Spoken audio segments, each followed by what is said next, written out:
is that you want me, but I said I would want myself. The reason we I'll put you through hell. Just know me, yeah. Bismillahirrahmanirrahim. Assalamualaikum warahmatullahi wabarakatuh.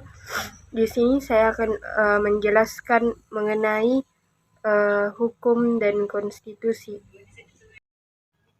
Nah, pengertian konstitusi menurut Gisiwer, konstitusi adalah keseluruhan sistem ketatanegaraan satu negara yang berupa kumpulan peraturan yang membentuk dan mengatur atau memerintah dalam pemerintahan suatu negara.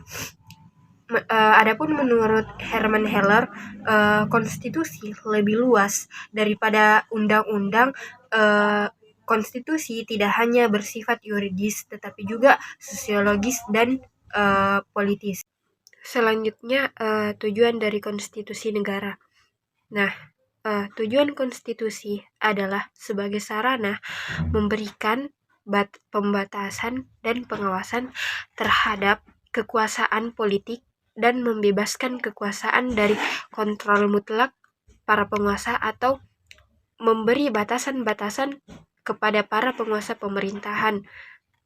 Adapun jenis konstitusi. Secara umum, konstitusi memiliki dua jenis berdasarkan bentuknya. Kedua jenis konstitusi tersebut merupakan jenis konstitusi yang tertulis dan jenis konstitusi yang tidak tertulis. Secara garis besar, jenis konstitusi tertulis berarti peraturannya ditulis dan disebarluaskan kepada masyarakat. Sedangkan konstitusi tidak tertulis artinya peraturan yang dibuat tidak dinyatakan secara tertulis, melainkan lisan. Dan bagian fungsi konstitusi. Yang pertama, fungsi konstitusi yaitu fungsi penentu dan pembatasan kekuasaan organ negara. Yang kedua, fungsi pengatur hubungan kekuasaan antar organ negara. Yang ketiga, fungsi pengatur hubungan kekuasaan antar organ negara dengan warga negara. Yang keempat, fungsi pemberi atau sumber legitimasi terhadap kekuasaan negara ataupun kegiatan penyelenggaraan kekuasaan negara. Nah, selanjutnya contoh konstitusi di Indonesia.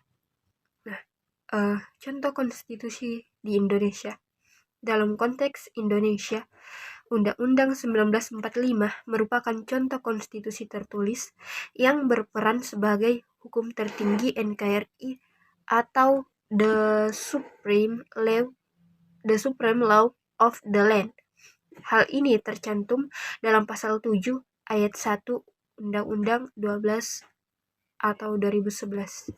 Mungkin itu saja yang dapat saya sampaikan mengenai tentang edukasi hukum dan konstitusi. Sekian dari saya. Mohon maaf bila ada salah kata, kurang lebihnya mohon dimaafkan. Wassalamualaikum warahmatullahi wabarakatuh.